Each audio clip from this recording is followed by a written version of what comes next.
أعوذ بالله من الشيطان الرجيم بسم الله الرحمن الرحيم ربي زدني علما ربي يسر ولا تعسر وتمم بالخير صدق الله العلي العظيم সুপ্রিয় দর্শক শ্রোতা বন্ধুরা দেশে প্রবাসী পৃথিবীর বিভিন্ন প্রান্ত থেকে ইউটিউবের মাধ্যমে যারা আমাদের আজকের আলোচনাটি শুনছেন তাদের প্রত্যেককে ইসলামিক সম্ভাষণ রীতিতে স্বাগত জানাচ্ছি। আসসালামু আলাইকুম ওয়া রাহমাতুল্লাহি ওয়া বারাকাতুহু। বন্ধুরা, প্রতিনিয়ত স্বাস্থ্য এবং পুষ্টি সংক্রান্ত বিভিন্ন তথ্যপাত্র নিয়ে আমরা আপনাদের সামনে ভিডিও উপস্থাপন করি। তারই ধারাবাহিকতায় আজকে আলোচনা করব মুরগির ডিম না হাঁসের ডিম কোনটি বেশি ভালো বা স্বাস্থ্যের জন্য উপকারী। আসলে আমরা যখন ডিম কিনতে যাই বা ডিম খাই, আমাদের ভিতরে এই কনফিউশন সবসময় থাকে যে কোন ডিমটি আমাদের জন্য ভালো, মুরগির ডিম না হাঁসের ডিম। তো সেই কনফিউশনটা থেকে কিছুটা মুক্তি পাওয়ার জন্যই আমাদের আজকের আলোচনা। দৈনন্দিন জীবনে ডিম আমাদের একটি প্রিয় খাবার। সন্দেহাতীতভাবে ডিম একটি পুষ্টিকর খাবার। হঠাৎ অতিথি আপ্যায়নে আমাদের দেশে ডিমের কদর অনেক আগে থেকেই। একথা হলফ করে বলা যায় যে ডিম খাওয়ার কথা উঠলে আমাদের দেশে অধিকাংশ লোকজনই মুরগির ডিমকে বেছে নেবেন। বিশেষ করে হাঁসের ডিমের পাশে মুরগির ডিমকে বেশি পছন্দ। আমাদের প্রচলিত ধারণা হচ্ছে মুরগির ডিমে বেশি পুষ্টিটা থাকে। এছাড়া হাঁসের ডিমে রয়েছে নানান বদনাম। যেমন অনেকেই মনে করেন হাঁসের ডিমে হাঁপানি হয় কিংবা হাঁপানি বাড়ে। আবার অনেকের ধারণা হাঁসের ডিমে অ্যালার্জির উদ্রেক হয়। কাজেই ডিম যদি খেতে হয় তো মুরগির ডিমই খাওয়া ভালো, এমন ধারণা আমরা অনেকেই বন্দি। কিন্তু ডিম সম্পর্কে যে ধারণাগুলো আমরা জানি, এটা কি ঠিক?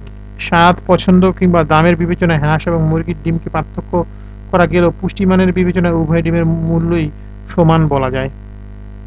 খাদ্যবিজ্ঞানীদের মতে হাঁস এবং মুরগি উভয় ডিমেরই পুষ্টিমূল্য সমান।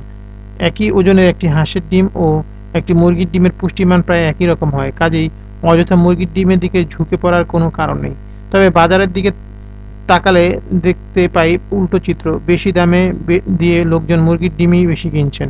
অন্যদিকে মুরগির ডিমের চেয়ে ওজন সম্ভবত কিছুটা বেশি হওয়ার পরও কম দামে বিক্রি হচ্ছে হাঁসের ডিম।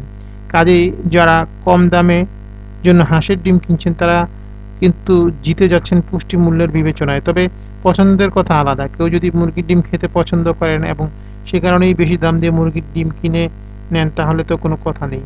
তো বন্ধুরা, আপনারা যারা এতদিন মুরগি এবং হাঁস ইত্যাদি সংক্রান্ত জটিলতায় ভুগছিলেন যে কোন ডিমটা খাবেন, কোন ডিমটা শরীরের জন্য ভালো, তাদের জন্য আজকের আলোচনাটা কিছুটা হলেও উপকারী হবে। কারণ হাঁস এবং মুরগি দুটোই সমান পুষ্টির মান বিবেচনায় সমান গুরুত্ব রাখে। সুতরাং কোনোটা ভালো কোনোটা মন্দ এটা বলার সুযোগ নেই। তো যারা আমার আজকের আলোচনাটি শুনলেন এবং কিছুটা হলেও উপকৃত হলেন, তাদের কাছে অনুরোধ থাকলো আমাদের আলোচনাটা শেয়ার করে দেওয়ার জন্য, যাতে অন্যান্য ভাই বোন এটা শুনে উপকৃত হয়। আমাদেরকে আপনাদের মতামত জানাবেন কমেন্ট সেকশনে লিখে। আমাদের চ্যানেলটি সাবস্ক্রাইব করবেন যাতে পরবর্তী আলোচনাগুলো আপনারা অটোমেটিক পেয়ে যান। লাইক দিয়ে উৎসাহিত করবেন। তো আজকে পর্যন্তই। ভালো থাকুন, সুস্থ থাকুন, সত্য এবং সুন্দরের সাথে থাকুন। মহান রব্বুল আলামিন আমাদের সবাইকে সাফল্যমণ্ডিত জীবন দান করুন এই প্রত্যাশা। আসসালামু আলাইকুম ওয়া রাহমাতুল্লাহি ওয়া বারাকাতুহু। আল্লাহ হাফেজ।